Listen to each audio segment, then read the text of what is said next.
Kidlat News Updates. Sa ating mga balita, Grade 7 student sa Cebu patay matapos barilin habang gumagawa ng mojo. 30 street dancers sa Negros Oriental hinimatay dahil sa matinding init. Higit 7,000 mga klase suspendido dahil sa init ng panahon. Rollback sa presyo ng produktong petrolyo inaasahan sa susunod na linggo. Ako po si Cesar Sorian, kasamang buong puwersa ng Kidlat News Channel para ihatid ang nangungunang mga balita sa buong kapuluan ngayon. Patay ang isang 14 na taong gulang na grade 7 student matapos barilin ng hindi pa nakikilalang suspect sa Talisay City sa Cebu. Batay sa inisyal na ulat, naganap ang pamamaril sa bahay mismo ng biktima sa Sitio Riverside 1 sa Barangay Cansohong pasado alas 6 ng umaga nitong Biyernes. Pinuwersa umanong makapasok ng suspect sa bahay ng biktima at saka nito binaril sa pisngi ang bata habang sumasagot sa kanyang module kaninang umaga. Kaugnay nito, mariing kinokondena ng Department of Education ng Central Visayas ang kalunos-lunos na sinapit ng biktima.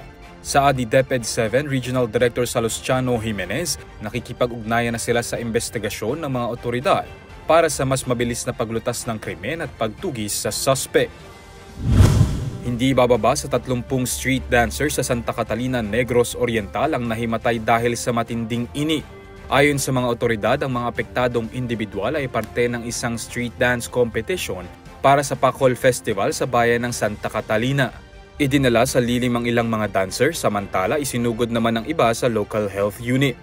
Nasa stable condition na lahat ang mga ito.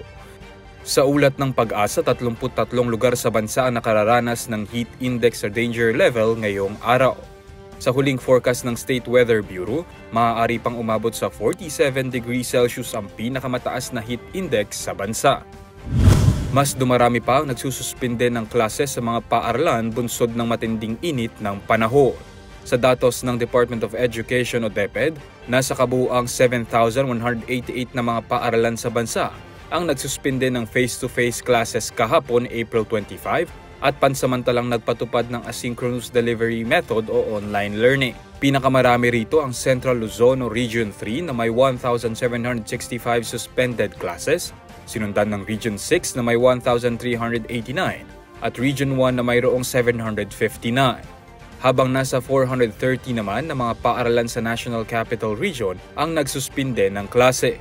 Samantala, posible namang tumagal pa hanggang buwan ng Mayo ang matinding init ng panahon, dulot ng El Nino ayon sa Pag-asa. Sa susunod na linggo, asahan daw na magkakaroon ng rollback sa presyo ng mga produktong petrolyo ayon sa Department of Energy o DOE. Ayon kay Rodela Romero, Director 3 ng DOE Oil Industry Management Bureau, may rollback na 20 to 45 centavos sa presyo ng gasolina, 40 to 60 centavos naman sa diesel, habang 70 to 90 centavos sa kerosene. Ngunit aniya, maaari pa itong mabago depende sa magiging resulta ng 4-day trading sa Mine of Platts, Singapore. Para sa Kidlat News Update, Renzel Lenon, nag-uulat. At inyo pong natungayan ang mga headlines sa nakalipas na oras. Manatiling nakatutok para sa mga susunod na updates at breaking news. Ako po si Cesar Sorian, kasama nyo sa bawat pagputok ng balita.